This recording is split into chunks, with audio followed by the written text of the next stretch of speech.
Director Vikram Sukumaran இறந்தது பெரும் அதிர்ச்சியாக இருக்குது. மதியான கூட்டம் அவரோட படத்தில் நான் நடிச்சிருக்கேன். எனக்கு மிகப்பெரிய பேர் வாங்கி தந்தது அந்த படம். அவ்வளவு திறமையான ஒரு இயக்குனர் அவர். 2 மாதத்துக்கு முன்னாடி ஃபோன் பண்ணி அடுத்த தை மாதத்தில் நம்ம ஆரம்பிக்கணுமா, ரொம்ப நல்ல ஸ்கிரிப்ட் ஒன்று கொண்டு வர போகிறேன் அப்படின்னு ரொம்ப எக்ஸைட்டடாக இருந்தார். புரியலைங்க, என்ன இப்படி எல்லாருக்கும் நடந்துகிட்ருக்குன்றது எனக்கு புரிய மாட்டேங்குது. இன்றைக்கி இருக்கிறவங்க நாளைக்கு இருக்க மாட்டேங்கிறாங்க. ரொம்ப அதிர்ச்சியாக இருக்குது. அவரோட குடும்பத்தினருக்கும் திரைப்பட நண்பர்களுக்கும் என்னோட ஆழ்ந்த அனுதாபங்கள். என்னால் நம்பவே முடியல இந்த விஷயத்தை.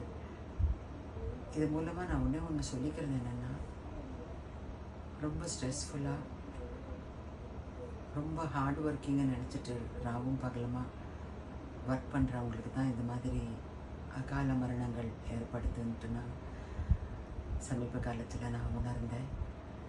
எல்லாருமே ஆரோக்கியத்தை பார்த்துக்குங்க. ரொம்ப ரொம்ப பயமாக இருக்குது இப்போல்லாம். ஸ்ட்ரெஸ்ஸுக்கான காரணங்கள் என்னன்றது உங்களுக்கு தெரியும்.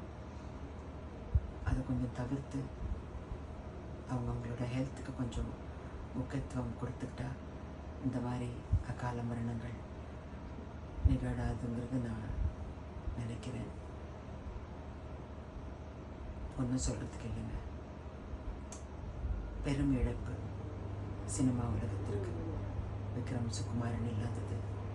நிறைய கனவுகளோடு இருந்தார் அவர். நிறைய பேசுவார் என்கிட்ட. அவரோட ஸ்கிரிப்ட்ஸு எல்லாமே என்கிட்ட டிஸ்கஸ் பண்ணுவார்.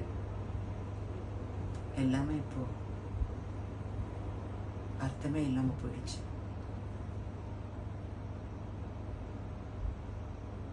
ஆழ்ந்த அனுதாபங்கள் எல்லாருக்கும்.